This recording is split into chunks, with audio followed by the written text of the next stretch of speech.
ಕರ್ನಾಟಕ ಪ್ರಾಂತ ರೈತ ಸಂಘದ ನೇತೃತ್ವದಲ್ಲಿ ರಾಜಾಪುರ ಗ್ರಾಮದ ಅರಣ್ಯ ಭೂಮಿ ಸಾಗುವಳಿದಾರರಿಗೆ ಒಕ್ಕಲೆಬ್ಬಿಸುವುದು, ದೌರ್ಜನ್ಯ ಎಸಗುವುದು ಖಂಡಿಸಿ ಜಿಲ್ಲಾ ಪರಿಶಿಷ್ಟ ವರ್ಗಗಳ ಕಲ್ಯಾಣ ಅಧಿಕಾರಿ ಕಚೇರಿ ಎದುರು ಹಗಲು ರಾತ್ರಿ ಪ್ರತಿಭಟನೆ ನಡೆಸುತ್ತಿದ್ದಾರೆ.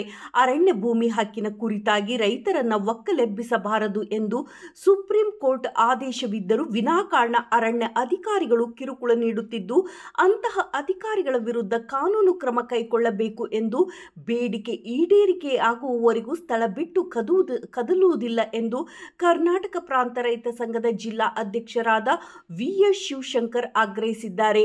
ಪ್ರತಿಭಟನಾ ಸ್ಥಳಕ್ಕೆ ಆಗಮಿಸಿದ ಅಧಿಕಾರಿಗಳು ರೈತರನ್ನ ಮನವೊಲಿಸುವಲ್ಲಿ ವಿಫಲರಾಗಿದ್ದು, ವಿವಿಧ ಇಲಾಖೆಗಳ ಜಂಟಿ ಸಭೆ ನಡೆಸಲು ಪ್ರತಿಭಟನಾಕಾರರು ಆಗ್ರಹಿಸಿದರು ಮಾತ್ರವಲ್ಲದೆ ಕಿರುಕುಳ ನೀಡುವ ಅಧಿಕಾರಿಗಳನ್ನು ಅಮಾನತು ಮಾಡಲು ಒತ್ತಾಯಿಸಲಾಯಿತು. ಪ್ರತಿಭಟನೆಯಲ್ಲಿ ರಾಜಾಪುರದ ರೈತರು ಹಾಗೂ ಅವರ ಮಕ್ಕಳು ಮಡದಿ ಸೇರಿ ಗಾಳಿ ಮಳೆ ಎನ್ನದೆ ಹೋರಾಟವನ್ನು ನಡೆಸುತ್ತಿದ್ದಾರೆ. ರಾತ್ರಿ ಊಟಕ್ಕೆಂದು ಪರಿಶಿಷ್ಟ ವರ್ಗಗಳ ಕಲ್ಯಾಣ ಅಧಿಕಾರಿ ಕಚೇರಿ ಎದುರು ಅಡುಗೆಯನ್ನು ತಯಾರಿಸಿ ಹೋರಾಟ ಮುಂದುವರಿಸಿದ್ದಾರೆ.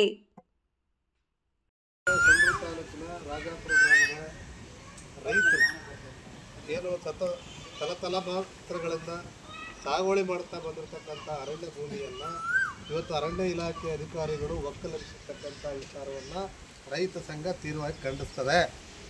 ಈಗ ಎಸ್ಟಿ ನಿಗಮ ಟ್ರೈಬಲ್ಸ್ ವ್ಯಾಪ್ತಿಗೆ ಬರ್ತಕ್ಕಂಥ ಈ ನಿಗಮಕ್ಕೆ ಮುಂದೆ ನಾವು ಧರಣಿ ಮಾಡ್ತಾ ಇದ್ದೀವಿ. ಹಗಲು ರಾತ್ರಿ ಧರಣಿ ಕುಳಿತಿರೋ ಉದ್ದೇಶ ಏನು ಅಂತಂದರೆ, ಯಾವುದೇ ಕಾರಣಕ್ಕೆ ಈ ಟ್ರೈಬಲ್ಸನ್ನು ಒಕ್ಕಲೆಬ್ಬಿಸಬಾರ್ದು ಅಂತೇಳಿ ಸುಪ್ರೀಂ ಕೋರ್ಟ್ ಆದೇಶ ಇದ್ದರೂ ಕೂಡ ಇವತ್ತು ಅರಣ್ಯ ಭೂಮಿಯಲ್ಲಿ ಸಾಗುವಳಿ ಮಾಡ್ತಕ್ಕಂಥ ಪರಿಶಿಷ್ಟ ವರ್ಗದ ಜನಗಳನ್ನು ಒಕ್ಕಲೆ